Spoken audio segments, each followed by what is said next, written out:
Et là, vous allez me dire, pourquoi est-ce qu'on parle de l'ostéopathie animale? Mais parce qu'on t'a posé une question. Mais bien sûr, Jeanne, comme tous les jours, vous pouvez bien sûr nous écrire quand vous le voulez, quand vous le souhaitez, même à 4h du matin, à ensemble-dans-mode-français.fr. Je peux vous dire que notre rédacteur chef reçoit une alerte. Hein. Dès qu'il reçoit une question, Laurent, il est comme ça, il est prêt à tout. On peut aussi appeler au 0805 383 383 ou bien s'inscrire sur le groupe Facebook. Ensemble, c'est mieux avec François. C'est d'ailleurs ce qui s'est passé pour Maxime, qui est banquier, qui a 28 ans, qui habite à Caen et qui nous a posé une question en vidéo. Regardez ça. Bonjour à tous, je suis Maxime, j'ai 28 ans, j'habite à Caen et je suis conseiller clientèle dans la banque.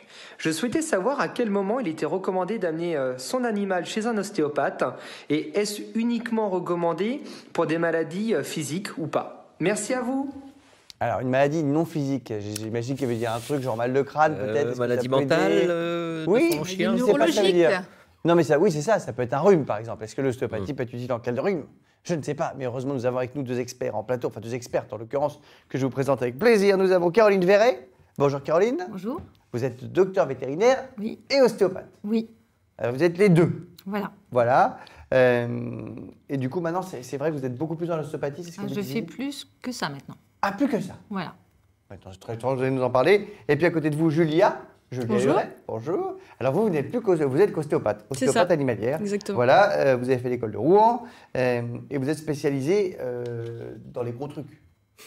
Les gros trucs, non, pas que. J'ai les gros animaux, les petits, Oui. voilà. Mais là, je vois les chevaux. Oui, les chevaux entre autres. Vous avez vu, parce que là, quand on voit, vous êtes toute mignonne, toute petite et tout, toute menue, on vous imagine mal de faire bouger un C'est fan qu'il dans tous les y a sens. beaucoup de techniques différentes. En fait, on n'est pas obligé d'avoir besoin de la force. Donc, avec différentes techniques, on peut aussi manipuler des gros animaux. Eh bien, vous allez nous expliquer tout ça, mais avant de répondre à Maxime, nous allons regarder un petit... C'est quoi donc? Exactement, Johan, il suit un petit c'est quoi donc sur l'ostéopathie animalière, regardez ça. Choupette s'élance pour récupérer sa balle, elle saute et c'est la chute. Quand vous avez mal au dos, c'est direction l'ostéo, non? Eh bien, les animaux et les hommes, c'est kiff-kiff. Pour eux aussi, il y a l'ostéopathie animale qui fonctionne de la même manière. L'ostéo prend la papate de Rex le chien et soigne ses douleurs de façon douce, en utilisant seulement ses mains. On évite ainsi les traitements de cheval, enfin, je veux dire les fortes doses de médicaments, et on rend au corps ce qui lui appartient, à savoir sa capacité d'auto-guérison. Si la pratique existe depuis 1980, elle est reconnue seulement comme spécificité depuis 2011, avec un diplôme d'État. Maintenant, on peut devenir seulement ostéopathe animalier. Plus besoin donc d'être au four et au moulin en étant vétérinaire et ostéo. Pour nos amis les bêtes, c'est une sacrément bonne nouvelle, car que l'on soit cheval de course, bovin star du salon de l'agriculture ou encore gros chat paresseux, tous ont droit à leur massage. Et ça ne concerne pas uniquement leur douleur physique. Si votre chien a des problèmes urinaires, si votre lapin a un coup de blues, ou si votre chèvre a des problèmes de fertilité, l'ostéopathe peut le prendre en charge. Même le stress ou la perte d'appétit, tout on vous dit. Bon, évidemment, on oublie direct les blessures d'ordre chirurgical, mais ça, un bon ostéo vous le dira. Quand on sait qu'en France, il y a plus de 500 praticiens pour 60 millions d'animaux domestiques, et que près d'un Français sur deux a un animal de compagnie, on se dit que l'ostéopathie a de beaux jours devant elle. Alors une fois n'est pas coutume, hein, visiblement notre petit c'est quoi donc continue une petite erreur. Il n'y a pas encore de diplôme d'État. Non. Mais Non, c'est en, tout à fait. c'est en cours, c'est ça que vous dites? Vas-y. En fait, il y a deux cursus possibles pour être reconnu en tant que pratiquant de l'ostéopathie. Donc, D'accord. vétérinaire, avoir une formation spécifique pour les vétérinaires qui est sur 2 ans. Et maintenant, ils sont en train d'essayer d'harmoniser toute la formation des ostéopathes. Donc, il y a un diplôme qui a été mis en place pour les vétérinaires. Oui. Et il s'est mis en place aussi, c'est en cours d'organisation. Les premiers ont été faits, ça fait C'est 1 ou ça, 2 ouais. ans. Cette année, en fait. Mais alors Donc, du il y a coup, un alors, certificat est-ce- d'aptitude. Donc est-ce Pour qu'on les peut dire que c'est reconnu? Alors, Il y a quand même un si- problème. si- parce si, il y que a chez une- l'humain, Oui. on est d'accord que l'ostéopathie n'est pas remboursée par la Sécu. Non, Non, si, mais elle est reconnue. Il y a une Mais c'est reconnu, l'efficacité est reconnue. Oui, alors, oui, bien sûr. par l'ordre des vétérinaires. Oups. Ça, il y a ça, c'est l'émotion. C'est l'émotion, pas de souci. Par l'ordre des vétérinaires, déjà, parce que en tant que vétérinaire, on peut s'inscrire comme pratiquant l'ostéopathie. Oui. Et maintenant, en fait, pour les ostéopathes animaliers, s'ils arrivent à justifier de 5 ans d'études et qu'ils passent un diplôme, on va dire une espèce de certificat devant un jury qui est composé donc, de vétérinaires ostéopathes et maintenant d'ostéopathes D'ostéopathes, animaliers ouais. reconnus. C'est ce que vous avez fait, vous, Julia. C'est ça, Voilà. exactement. Et du coup, J'ai vous fait êtes mes reconnu 5 ans, ostéopathe. Voilà. C'est ça, j'ai fait mes 5 ans d'études et ensuite validé par un certificat d'aptitude, donc avec une épreuve théorique, une épreuve pratique. D'accord, mais donc, Et donc après, on est inscrit sur la liste de l'ordre des vétérinaires. Voilà. chez l'humain, il y a quand même tout un truc un peu mystique où on ne sait pas si si l'ostéopathie, ça marche vraiment. Alors maintenant, c'est quand même très reconnu, c'est Oui. prouvé scientifiquement, donc il y a quand même de quoi faire. Non, mais je Alors, pose des questions. il y a- Je suis Ouais, bien sûr. Ouais. je suis la personne lambda qui essaie de comprendre parce que moi, on m'a déjà dit ah oui, mais il vaut mieux que tu ailles voir un kiné, par exemple, plutôt qu'un ostéopathe. Alors, il y a une partie qui est reconnue, enfin, on va dire que c'est reconnu comme étant efficace. C'est pour ça qu'au niveau de l'ordre des vétos, ça a été mis en place. Il y a des techniques, donc les techniques structurelles qui sont validées parce qu'elles sont toujours normalisées, en fait. Et après, il y a plein d'autres techniques qui ont été développées qui ne sont pas forcément prouvées scientifiquement, C'est vrai. mais dont on voit l'efficacité. Par exemple, les techniques crânio-sacrées. Oui, parce que là, ça répond à la question de Maxime un petit peu, notre séquadon. Maxime qui demandait si on pouvait amener son animal chez l'ostéopathe pour autre chose qu'un problème Oui. physique. Dans le séquadon, ça paraît de fertilité. On a Oui. tous fait sur ce plateau une tête. Attends. C'est pas parce que si mon animal n'est pas fertile, c'est pas en le tripotant qu'il va le devenir. Ah bah si. Mais visiblement, si. Bah si. Dans Alors, certains cas. on peut prendre l'exemple des vaches, parce que ça, c'est le plus parlant. Alors, prenons l'exemple d'une vache. La vache, si par exemple il y a un vélage qui s'est mal passé, donc une mise bas qui s'est mal passée, son Ah, bassin- attendez, on va essayer de bien expliquer. Donc, une naissance qui se passe une, mal. naissa- Voilà. une naissance qui se passe mal. Après, elle a son bassin qui est coincé, D'accord. donc qui est de biais. Et, Ok. après, les ovaires, ils vont être moins bien vascularisés, ça va être un petit peu de travers, les artères un peu pincées, et donc il peut y avoir des problèmes de fertilité. Et Ah, donc en remettant en place un truc, crac, on ça re- peut soulager Alors, autre chose. on remet le bassin et on travaille aussi les ovaires.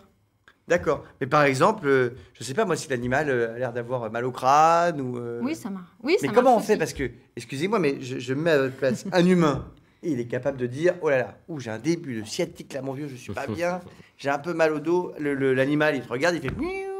Je sais pas. Oh, c'est quel animal ça? Ben oui, mais c'est un chat-chien. Un truc bizarre. Non, mais comment vous faites pour savoir ce qu'il a? Parce que c'est vachement plus dur que pour l'humain. Non, il nous le dit. Hein. Ouais, il y a des signes en fait déjà qu'on peut voir, et puis il y a toute la palpation après qui est très importante. Palpation, Il va- c'est. vous Le touchez pour toucher en toucher. fait, Ah oui. ouais, le premier contact qu'on va avoir avec l'animal, toute l'anamnèse, c'est-à-dire l'historique un peu de l'animal, savoir s'il y a eu des problèmes, déjà des antécédents, on appelle ça. Et puis après, déjà la palpation, justement, ça va permettre dans certains cas de référer à un vétérinaire si besoin. Et puis pour nous, d'avoir des indices sur est-ce qu'il y a des douleurs, est-ce qu'il y a des blocages de tous les tissus. C'est-à-dire que ça peut être articulaire, ça peut être musculaire, ça peut être viscéral. Donc on va vraiment toucher toutes les sphères du corps. Et je mets à la place des gens qui vont voir l'ostéopathe. Parfois, la crainte de l'ostéopathe, c'est de dire oh là là, il va me mettre dans une position de fou et ça va faire crac, boum, hop, tout va craquer. Comme vous, hein, Johan. Enfin, comme toi, Johan, pourquoi je te vois d'un coup. Comme toi, Johan. Mais c'est parce que ta veste m'impressionne. Voilà, Je ne sais pas ce qui se passe. Je sais pas ce que tu as avec ma Oui, veste. ça fait mais- très sérieux. Ah, Du ça coup, fait je trop me- sérieux. Oui, ça fait très sérieux. D'accord. Donc, du coup, toi, tu as eu un problème d'ostéo une fois. Ben oui, moi j'ai voulu aller voir un ostéo en fin de saison sportive pour Oui. tout remettre en place et puis je suis resté bloqué pendant un mois. hein. Mais c'est comme tout, il faut trouver des bons. Heureusement, Et voilà. on a des bons ostéos sur ce plateau. Et donc, du coup, est-ce que vous faites craquer? Parce que, alors, Julia, donc, vous faites des chevaux, mais ça paraît dingo quand on vous voit. En fait, non, il y a beaucoup de techniques très différentes. Donc on peut faire craquer, mais ça va dépendre des cas. En fait, hein. On s'adapte surtout aux cas qu'on a en face de nous. Donc on va utiliser des techniques selon les problèmes qu'on va avoir. C'est dingo. Et c'est reconnu par la Sécu du toutou ou Oui. d'animal ou Il y a parce que- certaines mutuelles. Parce ouais. que je Il y a sais certaines que mutuelles qui le prennent en, moi, mon le chien a prennent une en charge. assurance, par exemple, justement pour éviter les problèmes, comme une Sécu pour les humains, hein, on va le Bon, dire. ça existe, ça? Bah oui, bien sûr. Ouais, Bah ouais. oui, bah, Oui, Jeanne, c'est pris. enfin. Bah non, moi, je savais pas. Bah, bien Je sûr ne sais que pas si, tout. Jeanne. Mais voilà, il faut savoir, ça existe. Il y en a plein de différentes d'ailleurs. Oui.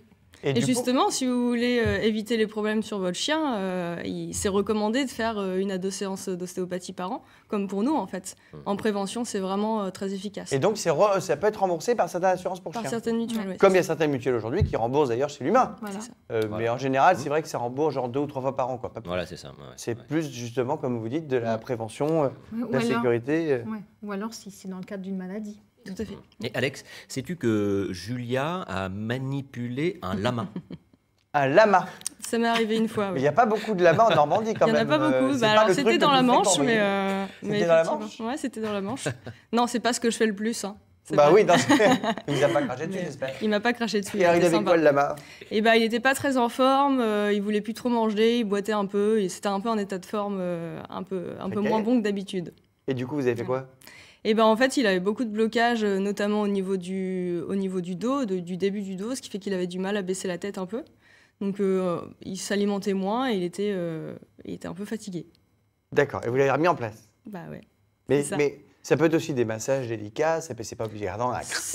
Non, pas du tout, voilà. C'est ça. Ouais. C'est qu'il y a vraiment des techniques très différentes. Le crack, c'est les techniques dites structurelles, mais il y a plein d'autres techniques qui s'adressent à d'autres tissus en fait. D'accord, et vous Caroline, donc vous étiez vétérinaire de base, vétérinaire normal quoi, comme vétérinaire. Et du coup, qu'est-ce qui vous a fait dire, ah bah tiens, l'ostéopathie, je vais y aller En fait, j'ai rencontré un super ostéopathe, ou plutôt une super ostéopathe. J'avais des très gros problèmes de dos, d'épaule, des douleurs. Et pour vous perso? Pour moi, ouais. En tant qu'humaine? Ouais. Et en fait, d'ailleurs, pour la petite histoire, quand j'étais véto, moi, les ostéopathes, j'y croyais pas au début quand j'ai fait ma formation. Ah, vous étiez un petit peu comme moi, quoi. Voilà. Un petit peu à se dire, attends, mais on entend, Voilà. oui, est-ce que c'est vrai, est-ce que ça marche? Ils nous mettent des plantes bizarres, ils nous font des trucs étranges. Exactement. Patati patata. Et en fait, donc je suis tombée sur, c'est cette ostéopathe qui m'a soignée. Il y a 2 personnes qui m'ont poussée à y aller en disant, il faut que tu la vois, elle est super, etc. Et puis, j'ai trouvé ça tellement génial, j'ai dit, il faut que je fasse ça. En fait, c'est ça que je veux faire. Et donc, j'ai fait la formation après coup, du coup, réservée aux vétérinaires pour devenir ostéopathe. Mais c'est très fréquent dans le monde animal? Enfin, il y a beaucoup de vétérinaires ostéos? Je me rends pas compte. De plus en plus, parce qu'il y a quand même pas mal d'écoles. Enfin, il y a 3 écoles qui font la formation maintenant. Hein. Donc, il y a l'IMAOV où j'ai été formée, il y a la VETAO à Nantes, et puis il y avait l'école de Nantes. Alors ça... l'école de Nantes n'a pas été ouverte chaque année, mais elle fait une formation, l'école Veto de Nantes. D'accord. Et donc, vous êtes donc Veto, et maintenant, vous faites quasiment plus que de l'ostéopathie? Je fais que de l'ostéopathie. Mais Veto me sert parce que... après, vous connaissez l'animal, vous connaissez les choses que l'ostéopathe ne sait pas forcément.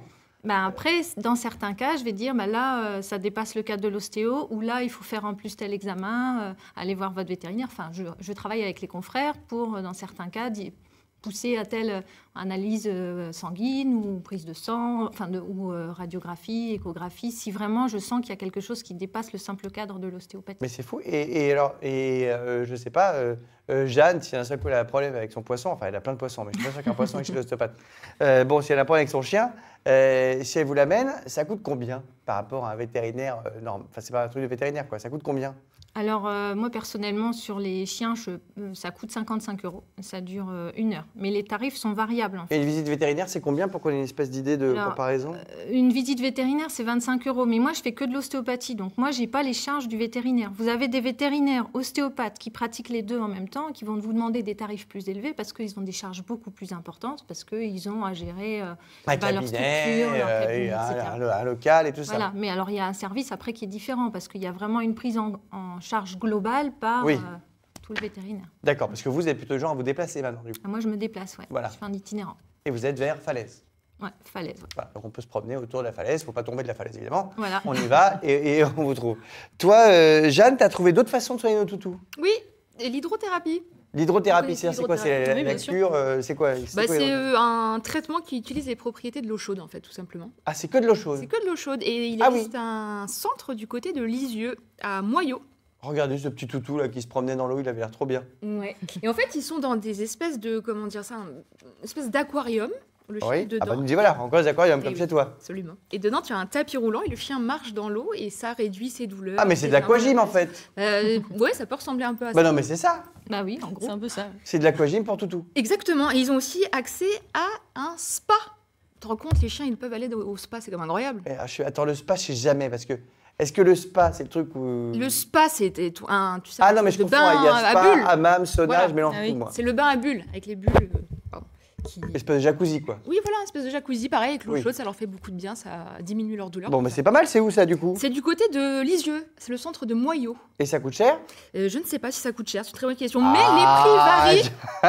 Attends, je dis je ne sais pas parce que les prix varient, ça dépend ce que tu fais, mais ça peut aller d'une trentaine d'euros à 50 €, parce que tu peux faire aussi des massages à côté, il y a plein de choses à faire. Donc ça va, donc tu as les prix. Mais oui. Me voilà rassuré. C'est toi qui doutes de moi. Mais me voilà rassuré. Comme d'habitude. Et toi, Johan, c'est encore autre chose? Moi, j'ai une super nouvelle pour toi, Alex, qui fréquente assidûment les spas, les hammams. Voilà, preuve. Alors, pas du tout. Alors, comment tu c'est un vrai gros problème. Pas du tout. Ah, bah, je suis déçu parce que j'allais t'annoncer que tu allais pouvoir y emmener ton cheval avec toi. Donc, c'était une bonne nouvelle. Il te faut un grand sauna, un grand hammam. Le cheval, s'il rentre là-dedans. Ton cheval ira tout seul, oui, parce que ça se développe. La thalasso et la balnéo-équine. Voilà, destiné aux chevaux. Alors, évidemment, on est plutôt sur des chevaux de course, des pur sang, parce qu'ils ont des bobos, beaucoup de bobos.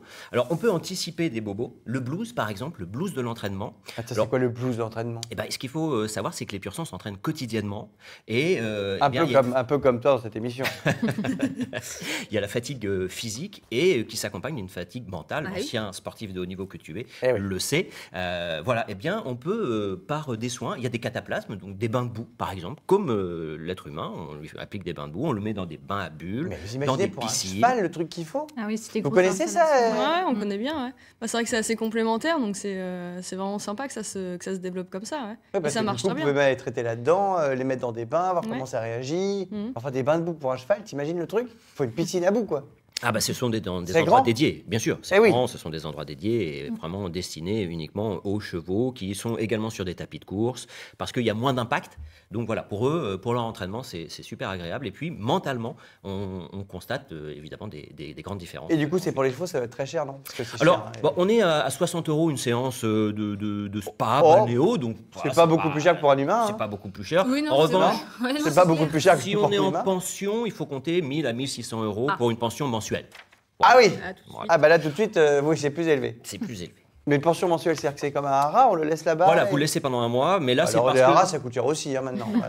Oui. Ouais, et puis ce qu'il faut voir, Cheval, c'est ça que coûte cher en général. Ouais, ouais, Les ouais. Oui, chevaux. Un cheval coûte cher. les chevaux coûtent cher, et ce qu'il faut voir, c'est que dans le cadre d'une convalescence, vous gagnez un mois de convalescence si vous le laissez dans une balnéo thalasso. Donc ça peut être aussi intéressant, Ah oui. en tant qu'éleveur, Pour la de gagner un récupération. mois de convalescence. Donc voilà, la balnéothérapie équine. Eh ben, c'est vachement bien. Et vous, les animaux que vous traitez le plus, toutes les deux, c'est quoi? Moi, Moi, c'est les... ouais. Les chevaux, les chiens. Le Parce que c'est plus- vrai qu'en Normandie, on a quand même Ouais. beaucoup de chevaux. On va pas se le cacher. Bien sûr. Terre de Bah, cheval. les chevaux pour le sport, hein, généralement, c'est vrai que c'est des athlètes hein, quand même. Alors pas que, il y a aussi bien sûr les chevaux de loisirs. Et puis les chiens, ça peut être des chiens de compagnie ou des chiens de sport aussi. Moi, c'est ce que je fais principalement. Après, voilà, il y a un peu de tout, du chat, des bovins. Pareil pour vous, Caroline? Ouais, en tout premier, les chiens, des chevaux, des chats. C'est super, les chats d'ailleurs. Allez, avant qu'on passe à Et la, les la bovins. cuisine et qu'on vous remercie d'être venus, juste très vite, chacune, votre plus belle histoire. Dans l'ostéopathie, quel est le truc le plus dingue qui vous soit arrivé? Ah, c'est dur. Ah bah oui, c'est dur. Il y a mais- beaucoup de très belles Ouais. histoires, ouais. Bah, Ouais. donnez-moi une comme ça, au pif, qu'on soit un peu émerveillé, qu'on se dise ah, c'est génial quand même, ça servait à quelque chose. Ouais, c'est difficile, ouais. Ah, Question piège. Si, question sur je dirais sur un chien qui n'arrivait plus à marcher, qui était pas paralysé, mais très abîmé, on va dire, et où il n'y avait plus vraiment de solution. Et avec des séances d'ostéo, du coup, on a pu le remettre sur pied. Et ça, c'est super parce que bah, les propriétaires sont vraiment contents, le chien peut repartir, et ça, c'est top quoi, de voir ça. C'est vraiment un plaisir, quoi. Là, on Bon. se dit qu'on n'a pas fait ce métier-là pour rien, c'est super. Eh ben, c'est cool. Caroline? Oui, il y a plein d'histoires. Hein. C'est vrai que c'est difficile d'en choisir. Moi, les histoires qui m'ont peut-être le plus touchée, c'est quand je manipule des animaux qui ont été maltraités et qu'on voit en fait, c'est comme si ils étaient absents en fait, parce qu'ils ont tellement souffert qu'on a l'impression qu'ils sont plus avec nous et on les manipule et au fur et à mesure de la séance, on voit le regard qui change, leurs attitudes, ils partent, ils sont tout souples, tout détendus, ils ont l'air heureux en fait et après, quand on les voit dans les semaines après, qu'ils regrossissent, qu'ils reprennent du poids sur les chevaux, sur les chiens, qu'ils redeviennent plus proches de leurs propriétaires, c'est vraiment super. Et bon, et ben voilà. Bah, merci beaucoup, Julia et Caroline, d'être venues Merci. nous parler de tout ça aujourd'hui. On a appris plein de choses grâce à vous.